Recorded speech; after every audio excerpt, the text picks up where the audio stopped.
Joo, huomenta vaan munkin puolesta. Mun nimi on tosiaan Pertti Berg ja toimin täällä kouluttajana aika pitkäänkin tuossa 10 vuotta tuli juuri täyteen. Vinkki, vinkki. Olen toiminut siis nyt Vistekillä ja sitä ennen kaikilla, mitä meitä ovat edeltäneet, jotenka tässä niin kuin samaa porukkaa ollaan oltu todella pitkän aikaa.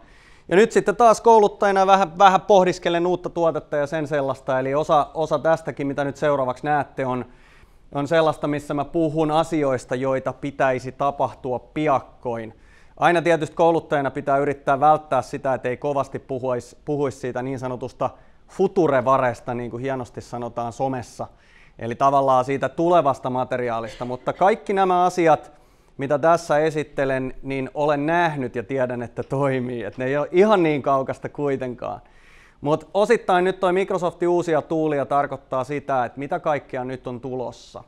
Koska nyt on jo pelkästään tämän puolen vuoden aikana, mitä on nyt tapahtunut, niin muuttunut ihan älyttömästi. Microsoft tuottaa hirvittävät määrät uusia palveluita tällä hetkellä, ja niitä olisi tarkoitus tässä vähän katsoa. Mä huomasin myöskin toisen jutun, että mä taidan nyt sitten ainoilta puuttuu se nimilappu. Mutta siellä se nimi nyt kuitenkin on, mä käyn sen kohta hakemassa. Hyvä. Okei. Muutama juttu nyt siis nimenomaan tästä Microsoftin uusista julkaisuista. Eli tuossa näkyy vähän listaa siitä, että mitä kaikkea sieltä on tulossa. Tässä ei ole edes kaikki. Ja Microsoftin vuosihan alkaa huhtikuusta, eli periaatteessa jos vaikka törmäätte johonkin uutiseen, missä sanotaan näin päin, että Microsoft julkaisee vaikka nyt Windows 10 Mobilein, joka on siis tämä kännykkäkäyttöliittymä, eli uusi versio Windows Phoneista, niin jos siinä sanotaan, että se julkaistaan Q4, niin se tarkoittaa ensi kevättä. Eli Microsoftilla aloitetaan huhtikuusta ja heidän tämä aikataulusysteemi toimii vähän toisella tavalla kuin mihin me ollaan totuttu. Mutta siellä on nyt muutama kappale erilaisia juttuja, mitä tässäkin katsotaan. Eli sieltä löytyy tuo Windows 10, joka tuli tuossa kesällä. Sitten meillä on Office 2016, joka tuli tuossa syyskuussa. Windows 10 Mobile, eli jos uudet Lumiat tulee myyntiin, mitähän ne tulisi, olisikohan ensi kuussa noin suurin piirtein, niin niissä on nyt sitten tämä 10-käyttöjärjestelmä. Eli siellä tulee uutta myöskin sitten puhelimiin.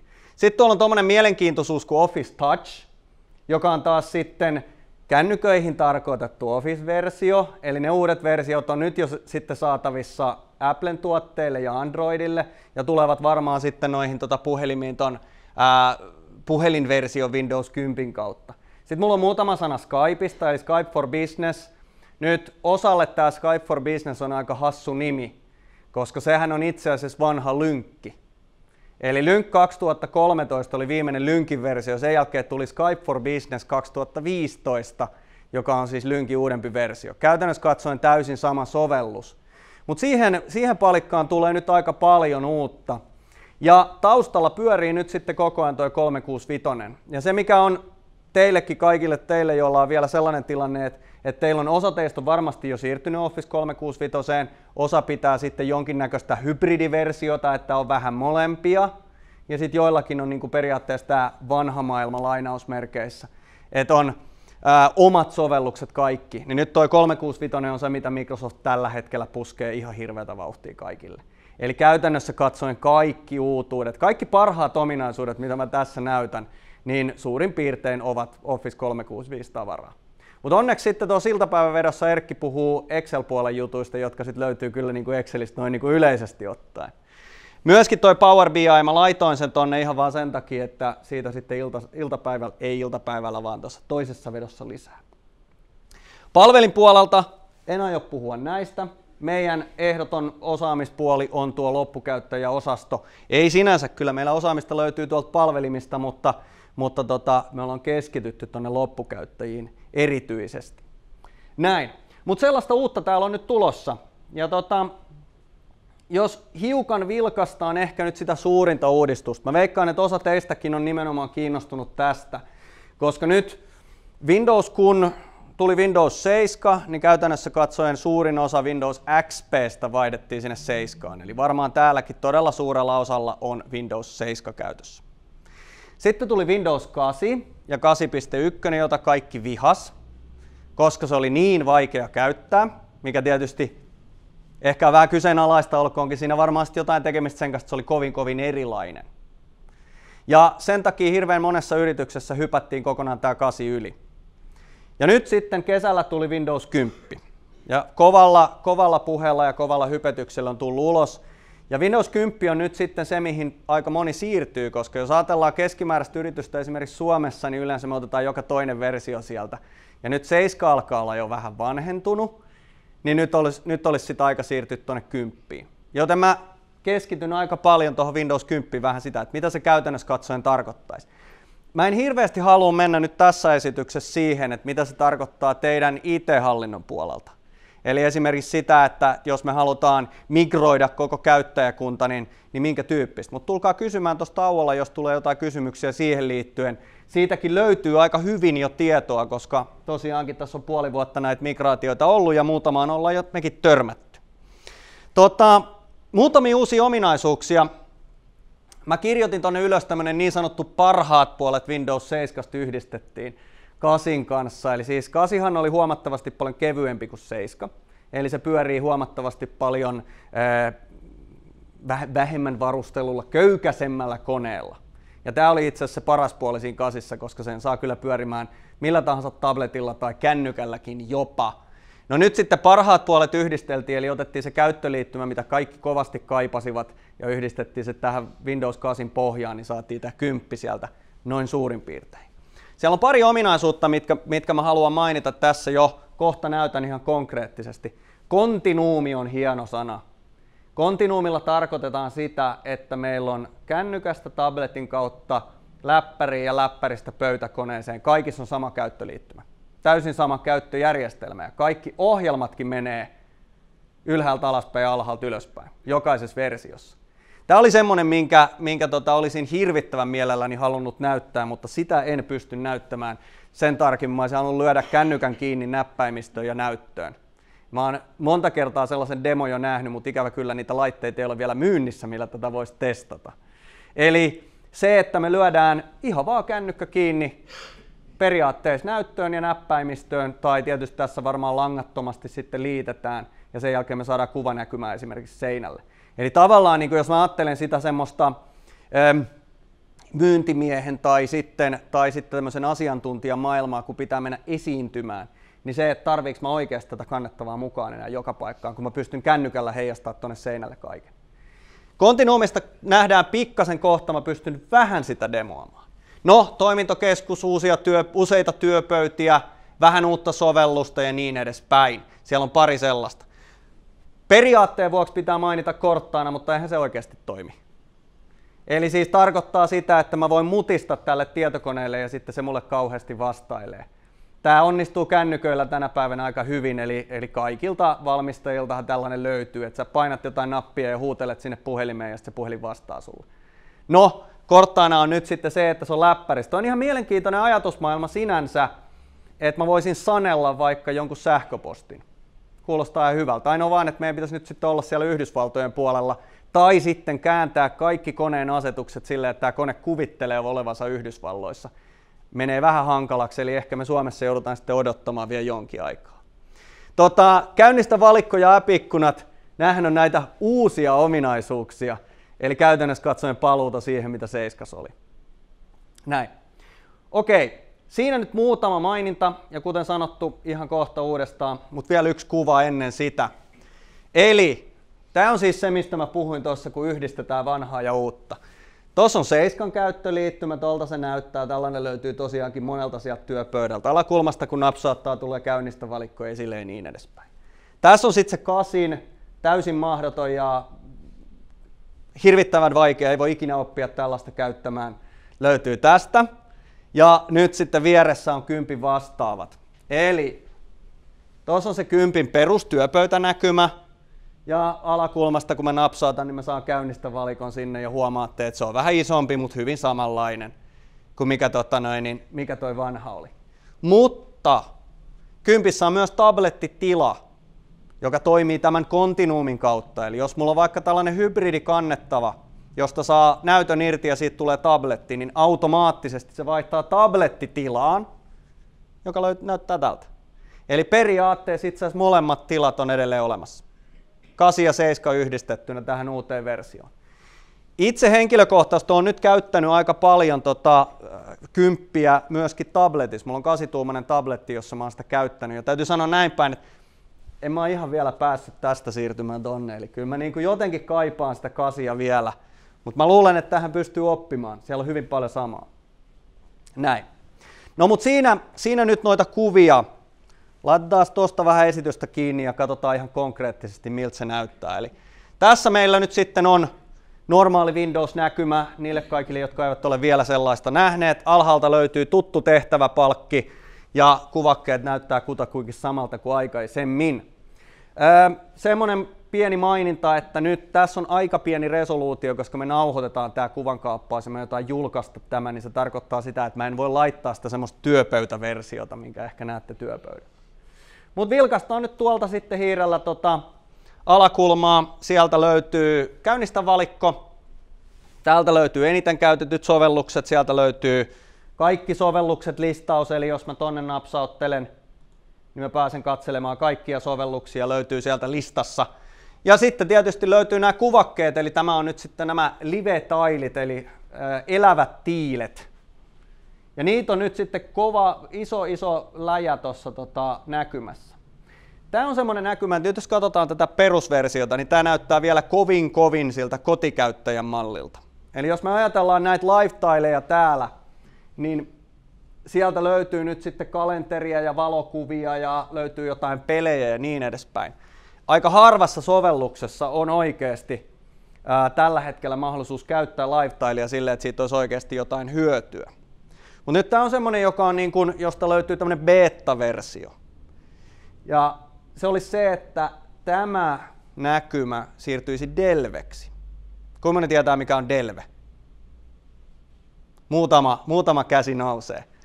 Eli Office 365 portaalista löytyy ominaisuus, joka kerää kaikkia tapahtumia yhteen paikkaan.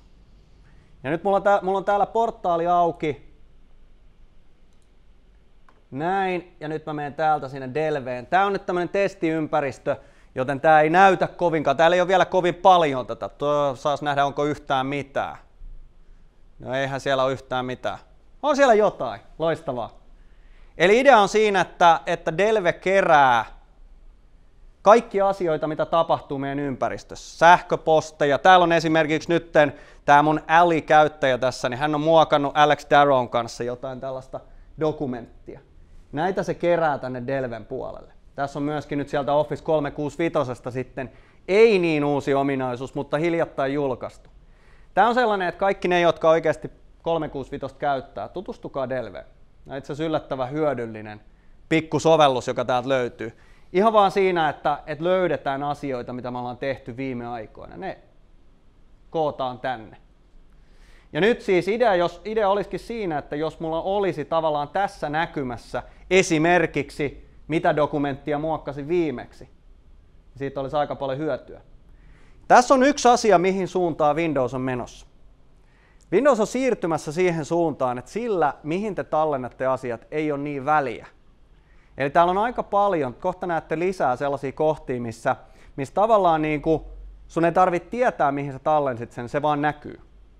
Eli sä ikään kuin palaat niihin aikaisemmin käytettyihin, nämä niin sanotut viimeksi käytetyt, mitkä on pyörinyt aika pitkäänkin täällä, mutta niitä tuodaan koko ajan enemmän esille, mikä on mun mielestä positiivinen asia, koska ehkä osa meistä on hirvittävän organisoituneita ja kaikki tiedostot on hyvässä järjestyksessä ja kansiot on oikein ja niin varmasti löytyy kaikki siellä 2 klikkauksella.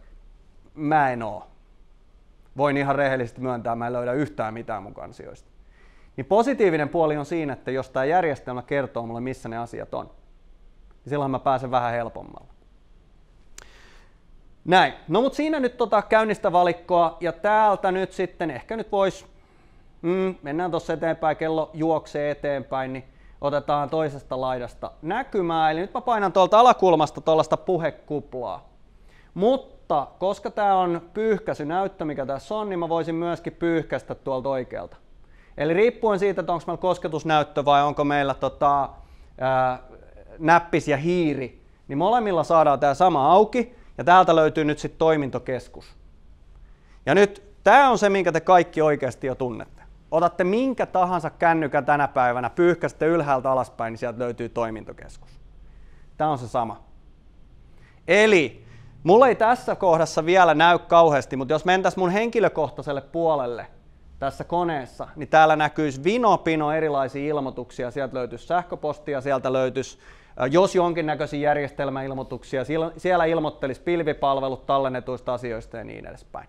Eli se listaa tänne asioita, mitä tapahtuu samalla tavalla kuin mihin me ollaan totuttu siellä kännykkämaailmassa katsomaan. Itse henkilökohtaisesti en osaa katsoa täältä vielä yhtään mitään. Mutta kai siihenkin jossain vaiheessa tottuu sitten, että tavallaan niin kuin etsii niitä viimeaikaisia tapahtumia täältä. Mutta samaan aikaan täältä löytyy myöskin painikkeet samalla tavalla kuin sieltä kännyköistä, ja tämä on mun mielestä itse asiassa hyvin miellyttävä. Eli täältä löytyy muun muassa lentotilaa, me voidaan säätää kirkkautta, meillä on tuossa Bluetooth-painike, voidaan laittaa Bluetoothit päälle ja pois ja niin edespäin. Ja päästään sitten tietysti kaikkiin asetuksiin myöskin, jos halutaan. Ja nyt jos mä avaan ton kaikki asetukset tosta, niin ne, jotka on nähnyt Windows Phone 10, tai siis sehän on nykyään Windows 10 Mobile, mutta Windows Phone 10 voitaisiin yhtä hyvin puhua, siis puhelimen käyttöliittymän, sama ikkuna. Eli myöskin tässä yhdistetään näitä kahta, puhelimen käyttöliittymää ja sitten tämän tietokoneen. Täältä löytyy myös tablettitila. Ja tämä on nyt sitä kontinuumia sitten. Eli mä pystyn tän nyt kytkemään tuohon tablettitilaan. Ainoa, mistä mä oon ihan pikkasen huolestunut, on se, että näkyyköhän mulla kuva vielä tuolla seinällä, kun mä laitan tämän päälle. Mutta jos mä ottaisin tämän koneen, tää on tämmönen joogaversio, eli tää näyttö kääntyy ympäri tonne toiselle puolelle. Jos mä kääntäisin sen ympäri, että siitä tulisi tabletti, niin se kone ilmoittaa silloin, että nyt siirrytään tablettitilaan, ja silloin automaattisesti pitäisi tapahtua seuraavaa. Eli mulla menee tablettitila päälle, ja nyt jos mä painan käynnistä valikkoa, niin näkyy, että mä oon siirtynyt tänne tablettien käyttöön. Näin. Ja jos mä avaan täältä minkä tahansa sovelluksen, otetaan tuolta nyt vaikka sitten, missäs mulla on, tossa on vaikka säännöt sitten, niin huomaatte, että kaikki aukeaa koko näytölle. Ei ole koskaan käytetty säätä vielä, mutta näin. Tämä on se tablettitila ja tämä on automaattinen silloin kun mä nykäsen tabletin irti tuosta koneesta tai sitten jos mulla on yleisesti ottaen tabletti. Mutta mä just äsken mainitsin, että mä käytän myöskin 8-tuumasta Windows-tablettia vähän niin kuin testikäyttöön. Niin mä oon huomannut, että yllättävän usein mä laitan siitäkin tablettitilan pois käytöstä, koska tietyt asiat on vaan yksinkertaisempi tehdä. Ainoa mikä siellä tulee haasteena on se, että kaikki painikkeet on sen jälkeen aivan mikroskooppisia, niin yritäpä nyt tökkiä sitten niitä sillä sormella. Eli pienikokoisessa tabletissa tästä on varmasti suuri hyöty. Näin. Se on siis se tablettitila, mä saan sen tuolta pois napin painalluksella ja silloin me päästään takaisin tähän perinteisempään tilaan. Pienennetään tuolta alaspäin. Näin. Okidoki. Toimintokeskus oli siinä. Sitten voitaisiin puhua useista työpöydistä.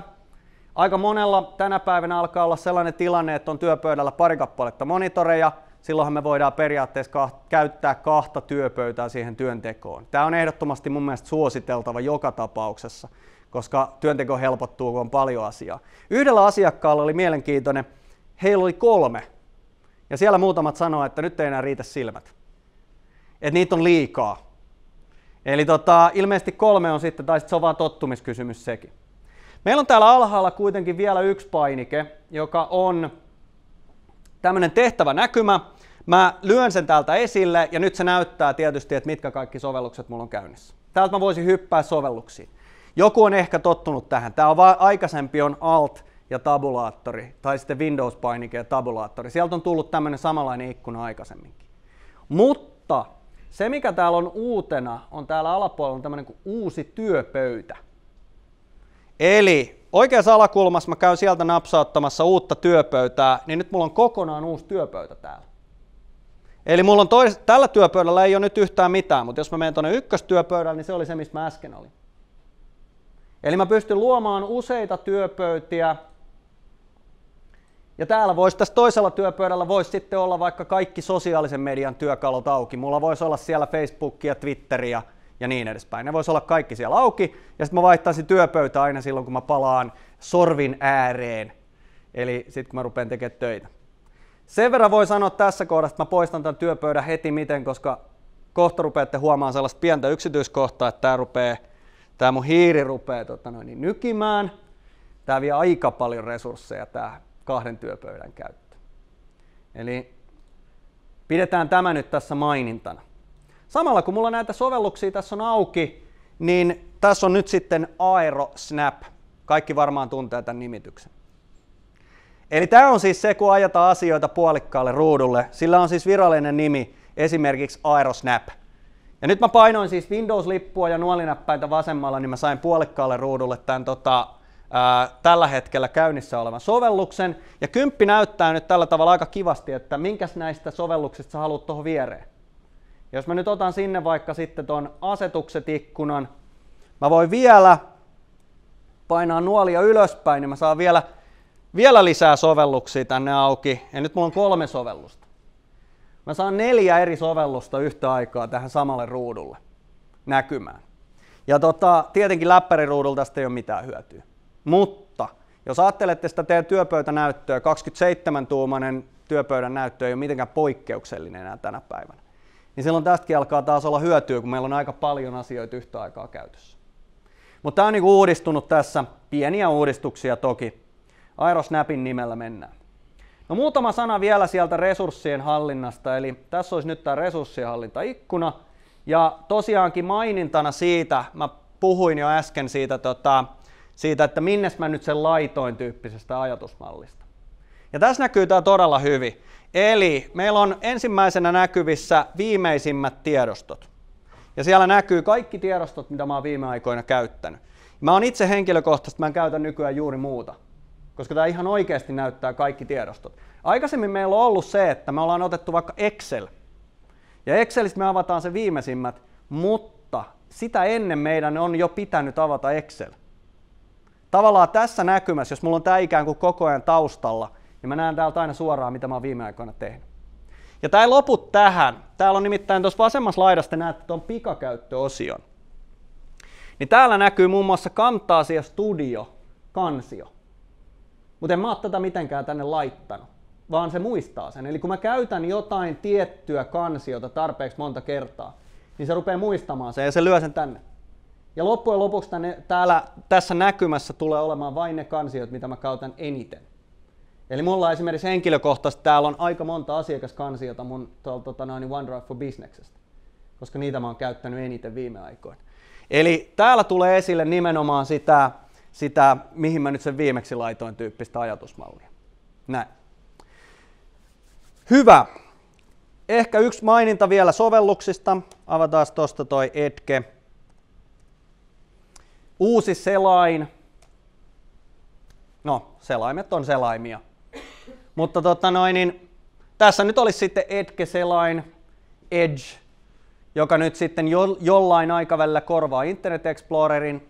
Ei korvaa vielä. Aika monella sivulla tulee vieläkin vastaan semmoinen maininta, että tämä sivu toimii paremmin Internet Explorerissa, painat tätä nappia, niin siirryt sinne. Eli se automaattisesti siirtää mut sinne Internet Explorerin puolelle. Tämä on vähän nopeampi ja vähän sulavampi ja ehkä vähän kauniimpi. Mielenkiintoinen ominaisuus täällä on tämä, mennään jonnekin sivulle. Tämä on aika hyvä sivu, täällä kannattaa käydä. Sieltä löytyy paljon mielenkiintoista asiaa. Näin. Ja nyt sitten, jos mä haluan, mä löydän jonkun nätin mielenkiintoisen sivun ja sitten mä löydän sieltä jotain olennaista niin tuolta yläkulmasta löytyy tommonen kynänkuva. Ja nyt mä otan tuosta kynän ja sitten mä piirrän tonne tommosen viivan ja laitan puhekuplan, että tohon noin. Tosi makee. Näin. Eli mä voin kommentoida suoraan tänne Edgen päälle. Mitä hyötyä tästä on? Olennainen hyöty on tuossa yläkulmassa, eli sieltä löytyy nämä joillekin tutummat painikkeet. Siellä on tallenna-painike ja sitten siellä on tämä jaa-painike. Täällä on tämmöisen niin kuin pampulanjako. Jos mä nyt klikkaan jakopainiketta, niin se avaa mulle jaa-ikkuna ja mä voin esimerkiksi kaapata täältä jotain sähköpostiin. Tai ajaa jonkun tiedon suoraan OneNoteen. Ajatelkaa tällaista tilannetta, että te surffaatte vaikka lentoja. Te olette lähes työmatkalla jonnekin ja nyt sitten esimies kysyy, että no mitä ne lennot sitten maksaa. Surffaatte lentoja, nappaatte sieltä kuvan, heitätte sen suoraan sinne esimiehelle. Tässä nämä hinnat nyt sitten on. Esimerkiksi tämän tyyppinen ajatusmalli. OneNoteen, jos mä nappaan tosta, niin siellä näkyisi nyt sitten, mä voin kirjoittaa tänne vähän muistiinpanoja tarvittaessa. Ja kun mä painan tuosta lähetä painiketta, niin se sitten ajetaan tonne OneNote-muistikirjaan. Niille kaikille, jotka OneNotea käyttää. Kuinka moni käyttää OneNotea työssään? Vielä ei ihan kaikki kädet nouse. Kaikki, jotka ei koskaan kokeillut OneNotea, kokeilkaa. Älyttömän näppärä sovellus. Hyvä. Mutta siinä, tämä on ehkä nyt sitten se Edgen semmoinen niin kuin erityishienous. Muuten täällä nyt on uusia sovelluksia, ehkä mainitsemisen arvoinen on Kartta. Ihan kiva sovellus, sieltä löytyy uusi sähköposti, uusi kalenteri. Kaupasta mä haluaisin kovasti puhua, siitä on beta ulkona. Mä haluaisin näyttää se jossain vaiheessa, mutta katsotaan sitä joku toinen kerta. Nimittäin ajatusmalli on se, että me pystyttäisiin yrityksen kautta kontrolloimaan, mitä kaupasta on saatavilla. Tämä tarkoittaa sitä, että se meidän loppukäyttäjä siellä työpisteellä pystyisi oikeasti lataamaan itse vaikka nyt sen kuvankatseluohjelman, kun yritys laittaa sen sinne kauppaan saataville. Kaupasta on mahdollisuus asentaa myös loppukäyttäjäoikeuksiin. Eli siinä on niinku mielenkiintoinen juttu. Se ei ole mitenkään semmoinen niinku uusi ajatus, mutta se olisi nyt tulossa tänne Windowsiin. Eli sieltä on se kaupan niinku Store Beta on tällä hetkellä ulkona. Ja se ehdottomasti vaatii Office 365 siihen ympärille. Hyvä. Okidoki. Varmasti jollekin heräsi tässä hyviä kysymyksiä, mielelläni vastaisin niihin, mutta tehdään sillä tavalla, että mä käyn nämä loput asiat vielä läpi tästä ennen kuin otetaan kysymyksiä, niin saadaan niitä tuonne loppuun sitten.